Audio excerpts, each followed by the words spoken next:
नोंगौ बर' थुनलाइ आफादनि जे 60थि बोसोरारि जुथुमा बे जुथुमाया बिजनी जिल्लानि सिङाव थानाय थें फाख्रि फोथार बे फोथाराव 9-10 जे खालाराव जानो थाखाय थांगासिनो दं आरो बे समाव बर' थुनलाइ आफादनि जे बोसोरारि जुथुमा बे जुथुमायावनो जे पेरेड डेमनस्ट्रेशन दिन्थिनाय बे हाबाफारिनि थाखाय जोबोदनो मोनसे थाग थियारि जानायखौ नुनो मोन्दों। गुबुन गुबुन जायगानिफ्राय फरायसाफोरा बे समाव बाहागो लादों। मोनसे जोंगा मागा हाबाफारिजों बे समाव 60थि जे बर' थुनलाइ आफादनि जे बोसोरारि जुथुमा बे जुथुमाया जानो थाखाय थिरांथा एबा थियारि जानायखौ बे समाव नुनो मोन्दों। सुंदरै जोबोदनो समायनाय बे समाव जे भलेन्टियार्स बे समाव पेरेड गेलेनायखौ बे समाव नुनो मोन्दों। इन्सट्राक्शना बे समाव रोखायै फोरमायथिदों एबा इन्सट्राक्शन होनायखौ बे समाव नुनो मोन्दों। जोबोदनो बे बारनि एबा देग्लायनि जानो गोनां जे बोसोरारि जुथुमा बे जुथुमाया जोबोदनो मोनसे जारिमिनारि सान एबा जारिमिनारि जानो थांगासिनो दङ। नैबे थें फाख्रि फोथाराव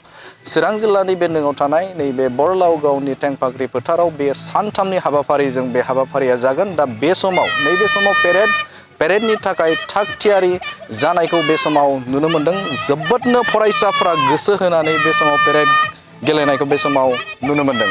बे समाव मिथिनो थाखाय नाजागोन जे बे सम भलेन्टियार साब कमिटिनि कनभेनर बिथांनिफ्राय गोबां बाथ्राखौ मिथिनो थाखाय नाजागोन। रोखायै मिथिनो नाजागोन जे बेसेबां जना बाहागो लागोन, बहानिफ्राय बाहागो लागोन आरो माबायदि हाबाफारिखौ लानो थाखाय थियारि जादों मिथिनो थाखाय नाजागोन। माबायदि सोलिबाय दं बे समाव नोंथांमोननि जे भलेन्टियार्सनि जे पेरेड गेलेनाय माबायदि सोलिदों?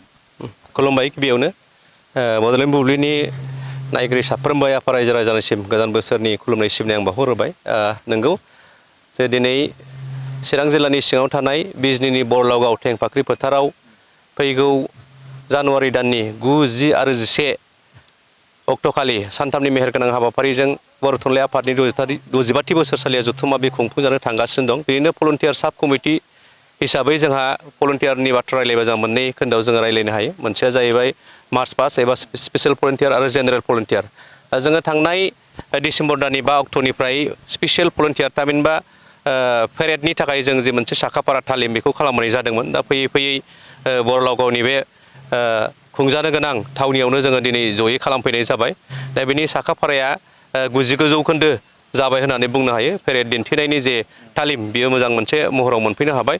दा बेवहाय गासै 180 पेरेड गेलेगिरिफोर हौवासा आरो हिन्जावसा जथाय दिनै बाहागो लादों आरो बिथांमोनानो फैगौ 10 अक्ट'खालि फुंबिलिनि बर' थुनलाइ आफादनि फिरफिला बिरहोनाय बे समावहाय पेरेड दिन्थिफुंनाय बे हाबाफारिखौ मावफुंगोन। बेजों लोगोसेनो जोंहा जेनेरेल भलुन्टियार 300 बेखौ जोङो थाग थियारि खालामनानै दङ। बिथांमोनाबो गाबोन नुजाफैसिगोन आरो बिथांमोनाबो केम्प खालामसिगोन। दा गासै जथायै 500 स्पेसियेल भलुन्टियार 200 आरो जेनेरेल भलुन्टियार 300 गासै 500 भलुन्टियारनि साखाफारा बेखौ जोङो थिग खालामनानै लानो हाबाय आरो बेनि माखासे बाहागो साखाफारा जानो गोनां दङ। स्पेसियेल भलुन्टियार हिसाबै थामहिनबा पेरेडनि हिसाबै जोङो 99 जौखोन्दो बिनि थाग थियारि जाबाय।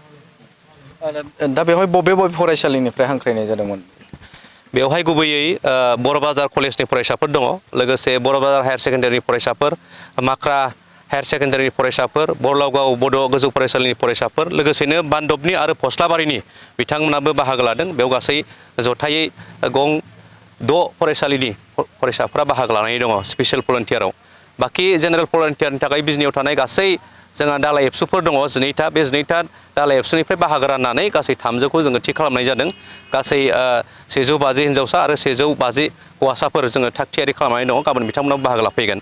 आरो मोनसे हाबाफारिखौ सामलायलांनोब्ला भलेन्टियार्सनि रला गोबां थायो आरो माखासे जों नुनो मोनो दि सम सम जोङो खायसे सुबुंफोरखौ जे भलेन्टियार्सनि खोथाफोरखौ मानियो बेफोरबायदिखौ जों सम सम नुनो मोनो। मा खावलायनो लुबैगोन?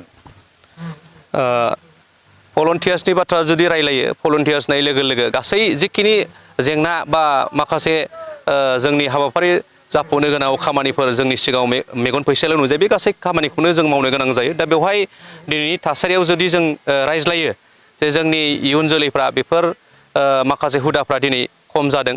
दा खम जादोंब्लाबो नाथाय जोंनि जे काउन्सेलिं बा बुजायलायनायनि गेजेरजों जोङो खोन्थानायनि गेजेरजों बिथांमोनखौ जों लामा दिन्थिनांगोन। लामा दिन्थिनायनि गेजेरजों जोंनि जे हाबाफारियाव गासै जोंनि भलुन्टियार्सआ मावनो गोनां बिबान बेखौ जोङो मावफुंनो थाखाय जोङो थांखि लानाय दङ बा साखाफारा जानाय दङ फरायसाफोरखौ जोङो खावलायनो लुबैयो जायफोर फरायसाफ्रा दिनै भलन्टियार हिसाबै बाहागो लागोन बिथांमोना जे मोनसे आब्रुथि आरो डिसिप्लिन आरो गासै जोंनि हाबाफारिखौ मोजाङै मोजां जाफुंनायाव जिहेतु भलन्टियार्सनि थोजासे बिफाव बा रला दङ दा बेखायनो बिथांमोना जाहाथे मोजाङै गोसो होसारनानै जेखिनिखौ मावनो गोनां जोंनि मेगन फैसालियाव नुजायो रावनिबो सायाव नेयालासे गोसो होसारनानै बेखौ आंनिनो मावनो गोनां बिबान होननानै बिखा फोरदाननानै आवगायबोनानै खामानिखौ मावफुङो बेनि थाखाय आं खावलायनायखौ दोनबाय।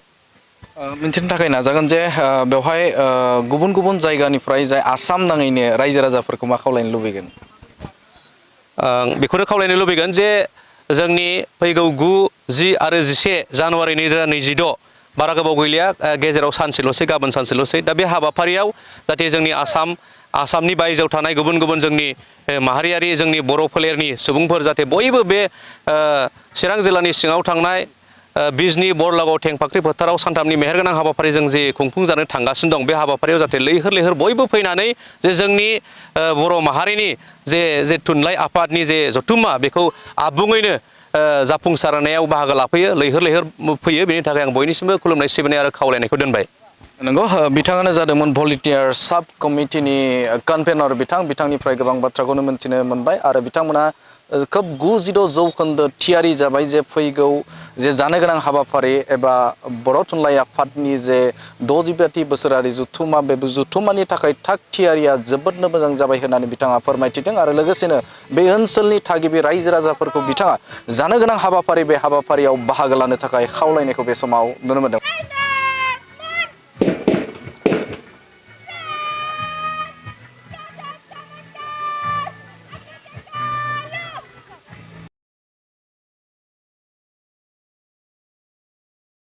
बे समाव पेरेडनि जे कमान्डार एबा बे समाव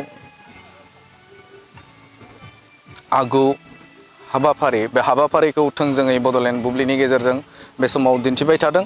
खौरां मोननाय बायदिब्ला बेवहाय 180 फरायसाफोरा बे हाबाफारियाव बाहागो लागोन एबा पेरेड डेमनस्ट्रेसनाव बाहागो लागोन। फैगौ 9, 10, 11 जे जानुवारियाव जे जानो गोनां हाबाफारि बे हाबाफारिनि थाखाय आबुङै फरायसाफोरा बे समाव थियारि जानायखौ बे समाव नुनो मोनदों। बड'लेण्ड बुब्लिनि गेजेरजों थोंजोङै बे खौरांखौ नोंथांमोननि गेजेराव होबाय थादों जे फरायसाफोरा बे समाव पेरेड डेमनस्ट्रेसन बे हाबाफारियाव बाहागो लानायखौ नुनो मोनदों।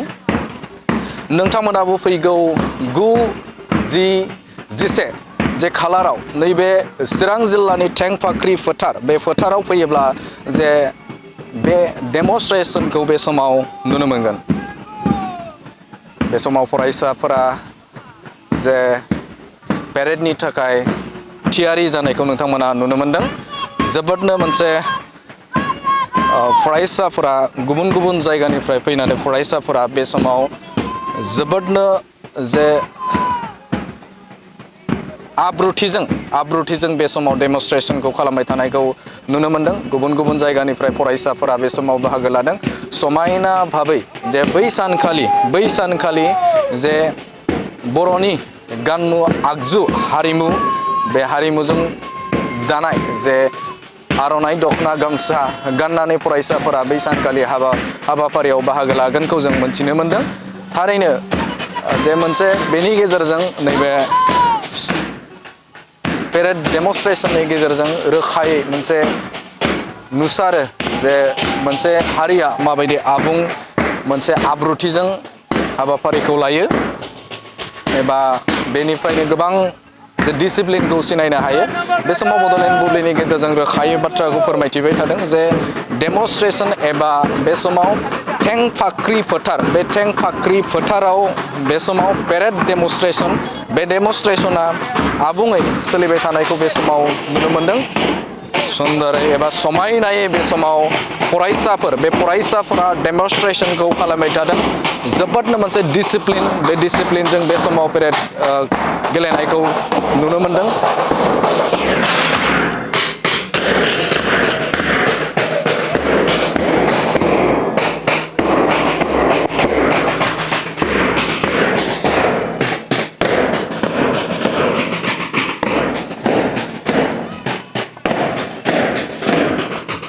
बुब्लिनिफ्राय बे समाव थेंफाख्रि फोथारनिफ्राय नोंथांमोननि सिगाङाव थोंजों खौरांखौ दिन्थिबाय। गोजोन्थों।